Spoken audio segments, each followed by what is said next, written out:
What's up, everybody? It's me. It's a BDO Dope Tree here from the Doghouse to give you a review of Impact Wrestling Live from the date of August 1st, 2013. Okay, so before I get into that, though, I'm going to have to talk a little bit about the channel and what's going on. So I lied about the intros. I'm sorry. It might be a couple more videos after this, and then I'll be able to put the intros up. I got to get the new logo for the channel and everything. And also, I want to bring up the website that we'll have going in a couple weeks, maybe. That we're going to be selling bracelets and, or not bracelets, Contracord, Contracord bracelets or something like that. It's a really cool process of making it, and you guys probably will enjoy it, and we hope that you will. And eventually we're going to make t-shirts for you with our Doghouse logo and different kinds of things on that. And then we're going to be selling WWE merchandise that we have, had over the years, and auction off stuff, okay? So that's enough about that. To get right on into the show. Okay, TNA Impact. We had Hernandez versus Bobby Roode in the first match, a singles match of the night. First match of the night, sorry. And it was an 8.2 out of 10 in my books. Decent match.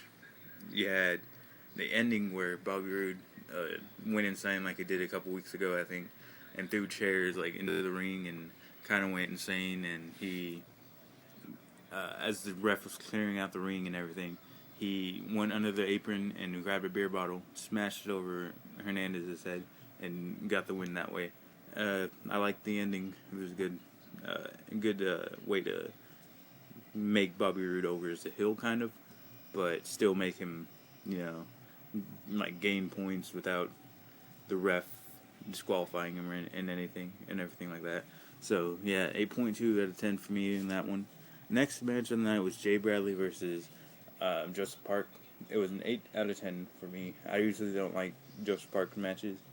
I personally think they should drop it and let him be Abyss again. But, this is a decent match. You had backstage before the match, Eric Young was talking to Joseph Park, and he was saying that every time Joseph Park gets hit in the face and bleeds, he goes crazy and loses the match. So, in order for him not to lose the match and go crazy if he starts bleeding, what do? Put a headgear on him. So that's what he did, and even though it did get ripped off, he still won the match and beat Jay Bradley for some points in the Bound for Glory series, just like Bobby Roode did for beat Hernandez for some points in the Bound for Glory series. So yeah, 8 out of 10. Next match was Manic versus Chris Sabin, which was an 8.9 out of 10. Great match. Probably the best one I've seen in Impact until the main event of the night in a long time. You had a crazy offense and especially defense. They were countering each other's moves and just crazy. Good match. So 8.9 out of 10. So, yeah, not anything bad to say about it. Next match was ODB versus Gail Kim, knockouts match. I gave it a 7.7 out of 10. It was okay for a knockouts match.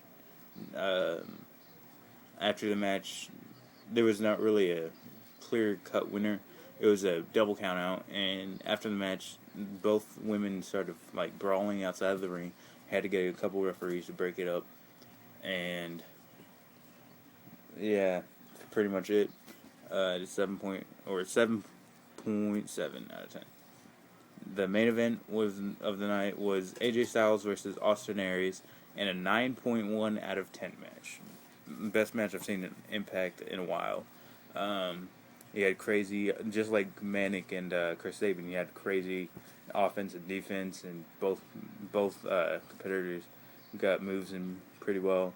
The only thing I didn't like was the ending. It was a great match and everything, but the ending kind of seemed weird. It seemed like it was supposed to be a double pinfall, but Austin Aries had his arm up at the 2.5 count, so I didn't know if it was supposed to be like that. But it was a great match. Either way, 9.1 out of 10. So let's get on to the key points of the night, which was the main event, Mafia offer to Aces and Eights. It was the main event Mafia offering Aces and Eights, giving them an offer they couldn't refuse. And it turned out to be that It's going to be a 5-on-5 match in Norfolk, Virginia, I believe, on August 15th on Impact, and whoever gets pinned in the match, like the loser, uh, has to leave TNA for good. I'm personally hoping it's Sting because I mean, if he leaves TNA, there's a better chance of him going to WWE. But you never know if it's gonna happen or not.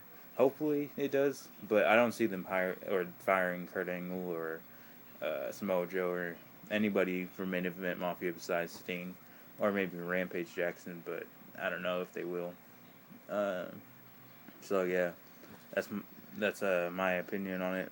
But let's get on to the August 1st warning, which was okay. So a bunch of videos were leaked onto YouTube of that were supposedly sent to TNA offices and TNA's employees' homes, and they're video packages of a man who was out to get revenge on TNA or something like that, and there was a bunch of speculation on who it would be. Like I read comments on TNA's videos, and I heard like Goldberg, Chris Jericho for some reason, Bobby Lashley, Hardcore Holly or Bob Holly, just a bunch of different people, and all that speculation for Tito Ortiz. I mean, he's only going to be there just to hype up the fight between him and Rampage Jackson. It's not going to help TNA at all. It's only going to help the company they're fighting for, and I'm pretty sure it's Bellator. I'm positive, or I'm pretty sure, yeah.